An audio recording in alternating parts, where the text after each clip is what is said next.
안녕하세요. 요양보호사 자격시험을 준비하시는 요양보호사 어린이 요양이 선생님들 박쌤입니다. 우리 요양이 박쌤 유튜브 채널에서 강의를 시청하시는 요양이 선생님들께서는 시험 준비 잘하고 계신지 모르겠네요.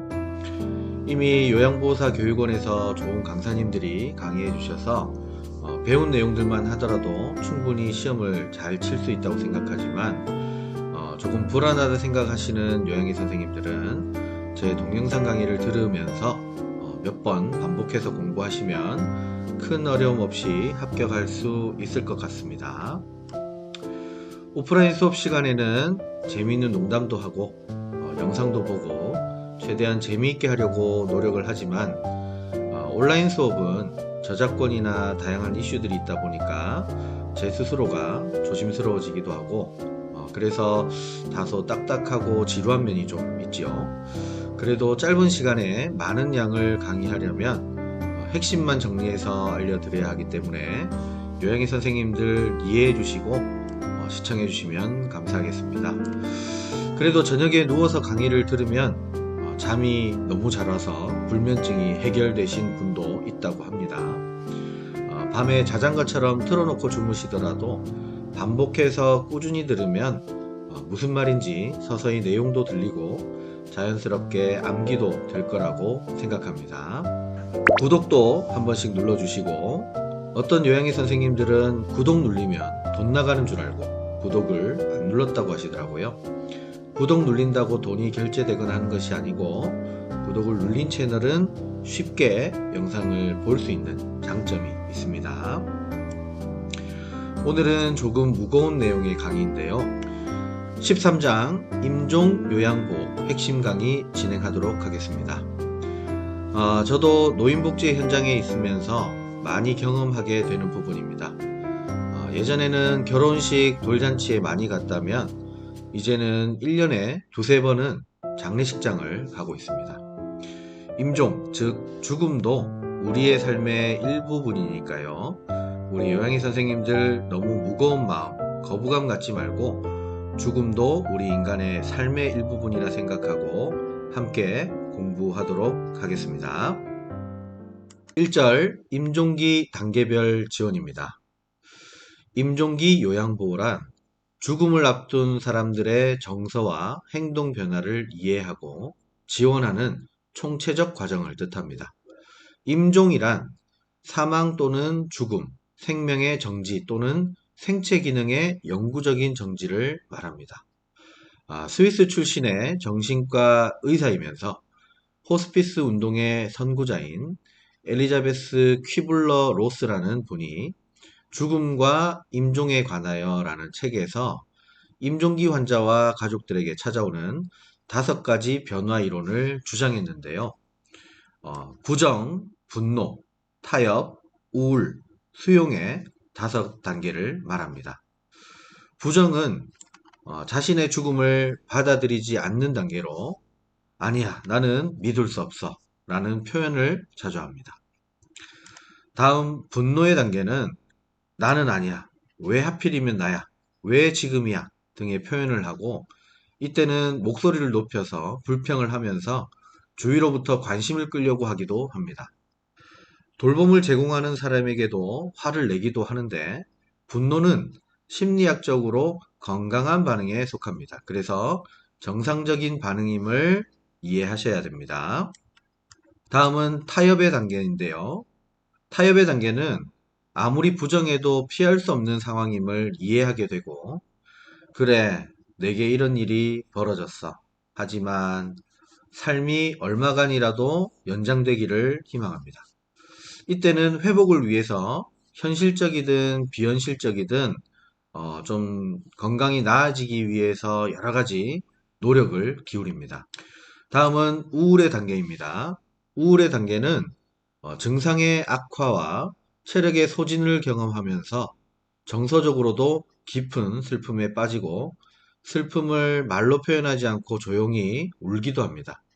대상자는 자기와 함께 느끼고 슬퍼하고 자기 곁에 있어줄 사람을 필요로 하게 됩니다.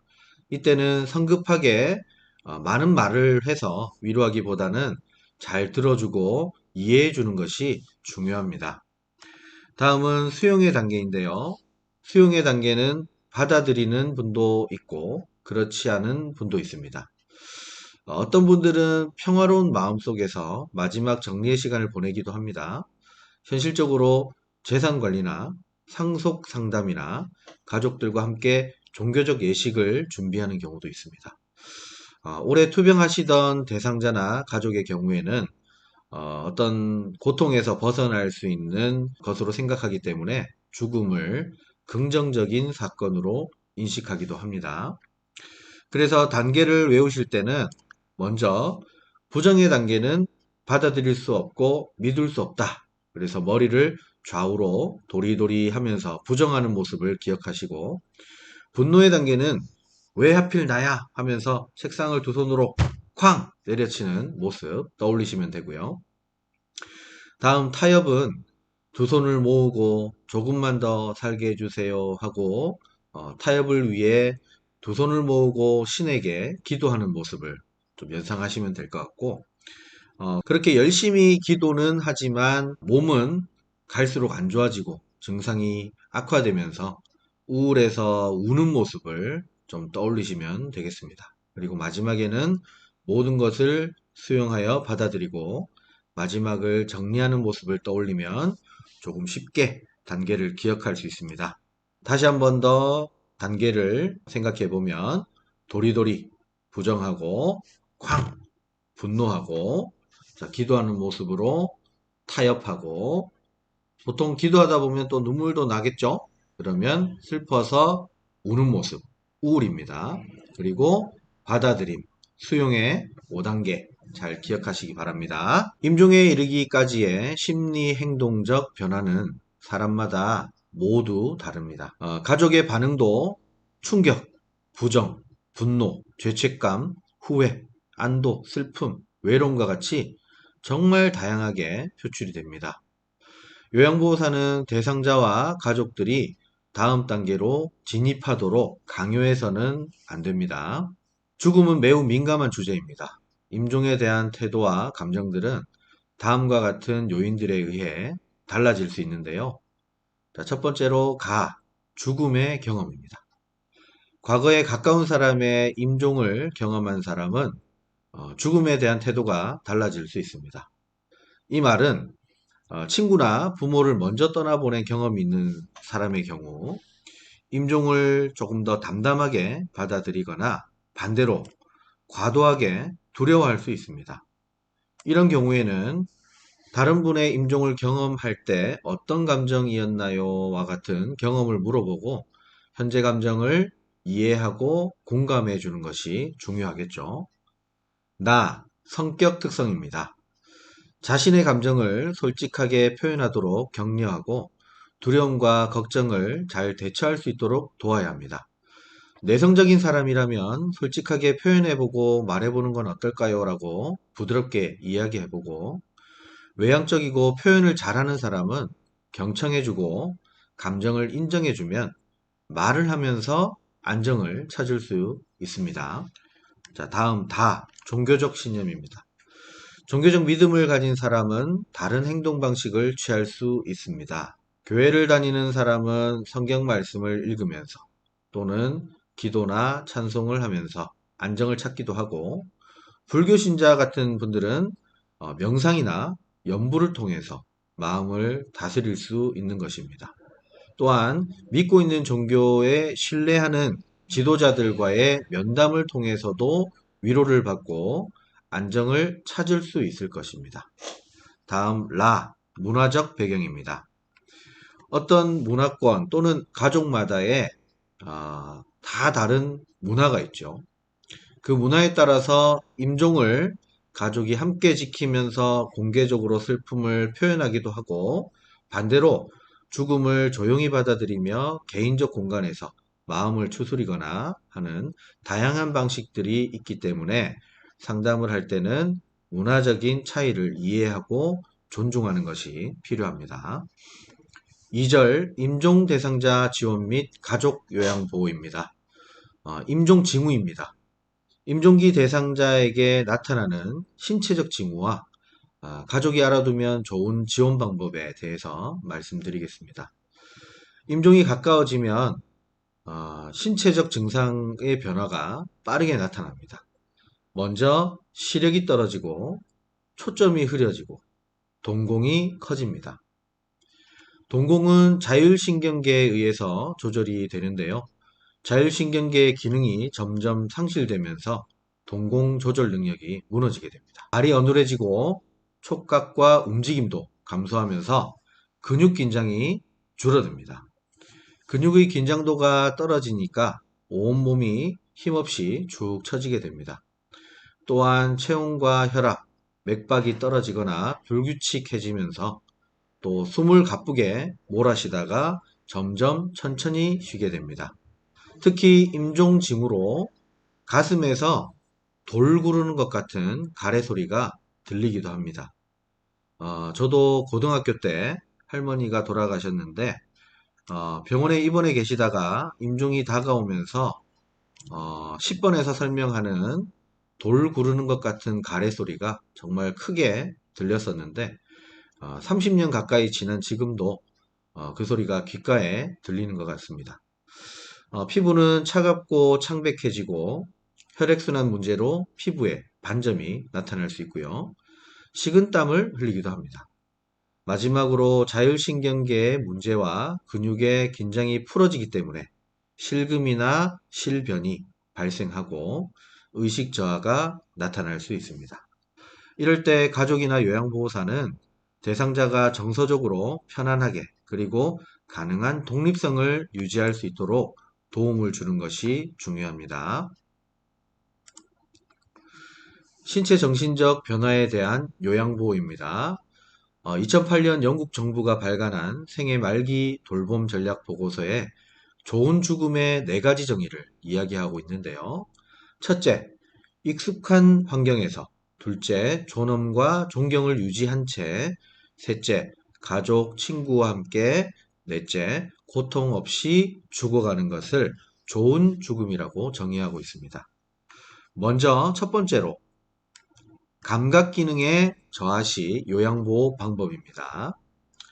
조명의 밝기를 눈부시지 않게 낮춥니다. 청력은 마지막까지 유지되기 때문에 청력에 문제가 있던 어르신이 아니라면 너무 크게 소리치듯이 말하지 않고 정상 톤으로 말을 하도록 합니다. 대상자가 대답을 할 수 없는 상황이더라도 지금 무슨 일이 일어나고 있고 어떤 돌봄을 제공하겠다고 이야기를 해야 합니다. 신체 접촉이 매우 중요한데요.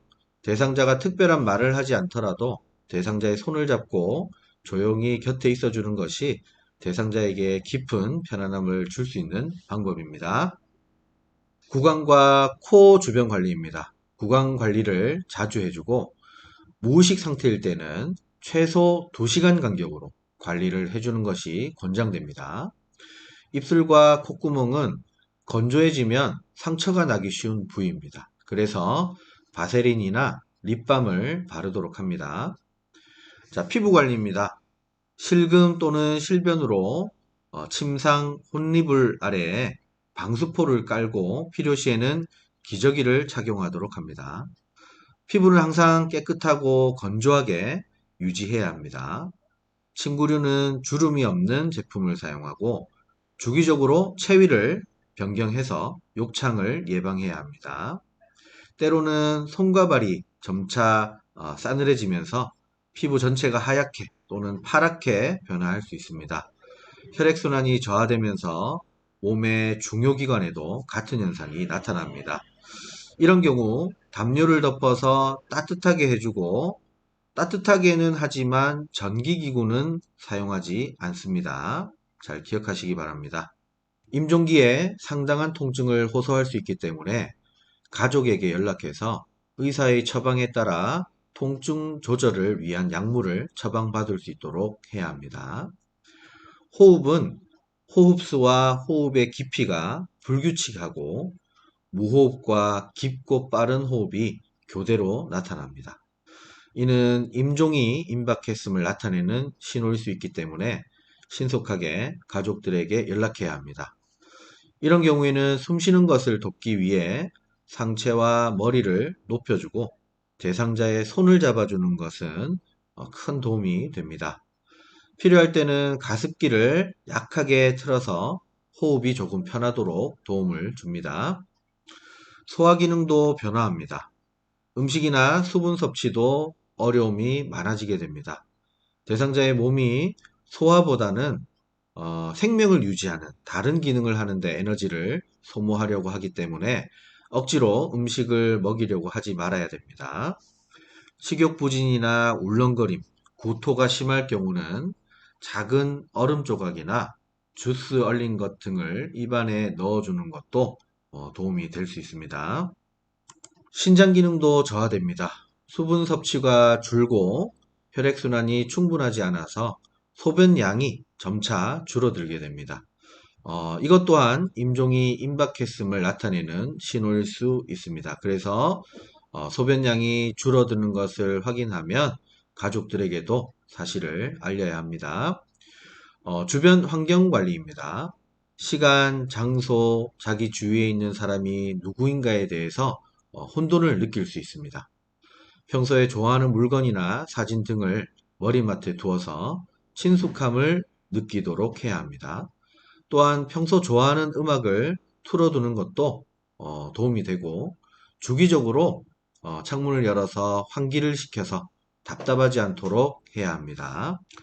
마지막으로 정서적, 영적 지원입니다. 대상자는 앞으로 일어날 일들에 대해 두려움을 가질 수 있습니다. 이때는 대상자의 이야기를 잘 들어주는 것이 중요한 상담 기술입니다. 대상자가 질문을 하면 사실을 숨기고 거짓으로 대답하지 말고 그대로의 사실을 확신 있게 전달하도록 해야 합니다. 정서적으로 고립되지 않도록 만나고 싶은 사람을 만날 수 있도록 하고 종교가 있다면 종교 지도자와 만남을 통해서 영적 지원을 요청할 수 있습니다.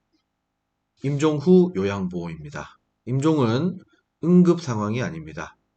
임종의 과정이 시작되면 이를 자연스럽게 겪어 나갈 수 있도록 가족들을 지지하고 도와야 합니다.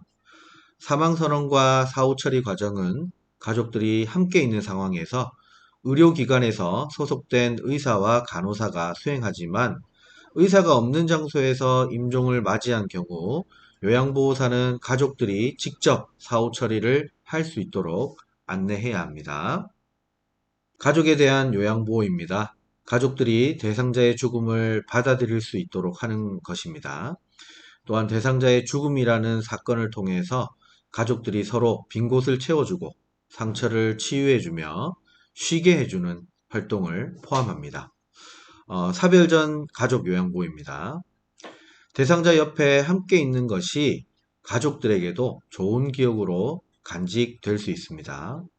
대상자가 혼자 있게 되면 불안해할 수 있기 때문에 모두 자리를 비우지 않고 교대로 대상자 곁에 함께 있도록 해야 합니다. 대상자가 가족을 위해 최선을 다해 살았고 가족 모두가 자랑스럽게 기억한다는 것을 말로써 알려주어야 합니다. 친척이나 지인들의 방문을 허용하고 조용한 분위기 속에서 시간을 보낼 수 있도록 해야 합니다. 집안에 어떤 기념일이나 생일 등과 같은 행사가 있으면 대상자와 함께 간단하게 이벤트를 준비해서 진행하는 것도 의미가 있겠습니다. 대상자가 의사소통이 가능할 때 사진을 찍거나 동영상 촬영을 해서 남겨두는 것도 좋은 방법이겠죠. 이제 사별을 하신 후에 가족 요양보호입니다. 사별 후에는 슬퍼하고 기억을 떠올리고 그 댁에 가면 계실 것 같고 반갑게 맞아줄 것 같고 하는 이런 애도와 슬픔은 정상적인 반응이고 향후에 마음을 치유하는데 중요한 역할을 합니다. 사람마다 애도 반응이 다를 수 있습니다.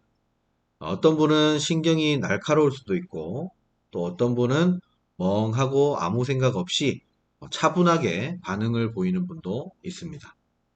의료진이나 요양보호사에게 분노의 반응을 보이기도 합니다. 사별 후에는 너무 위로하려고 많은 이야기를 하기보다는 아무런 판단 없이 그냥 아픔을 잘 들어줄 사람이 필요하기 때문에 잘 들어주시면 됩니다. 평소보다 더 부드럽게 대해주시고 스스로를 잘 돌볼 수 있도록 격려해야 합니다. 하지만 우울증 증상이 너무 심하거나 애도 반응이 1개월 이상 지속되면 정신건강의학과 의사 면담을 권유하는 것이 좋습니다. 3절 임종 대상자의 권리입니다. 품위 있는 삶과 죽음의 권리입니다. 대상자는 치료를 거부할 권리가 있고 이때 치료를 받을지 거부할지 대상자 또는 가족이 판단하기 때문에 요양보호사가 이에 대해서 판단해서는 안 됩니다. 원하는 사람을 만날 수 있는 권리입니다. 대상자가 사랑하는 사람과 작별 인사를 나누는 것은 좋은 죽음의 중요한 요소입니다. 누가 있는지 인지하지 못하는 경우라도 마지막 시간을 함께 보내는 경험은 존중되어야 합니다. 임종이 임박했더라도 마지막까지 사생활을 침해받지 않을 권리가 있습니다. 배뇨와 배변 시 가림막을 설치하고 사적 비밀을 누설하지 않아야 합니다. 2018년 2월에 호스피스 완화 의료 및 임종 과정에 있는 환자의 연명 의료 결정에 관한 법률이 시행되었습니다.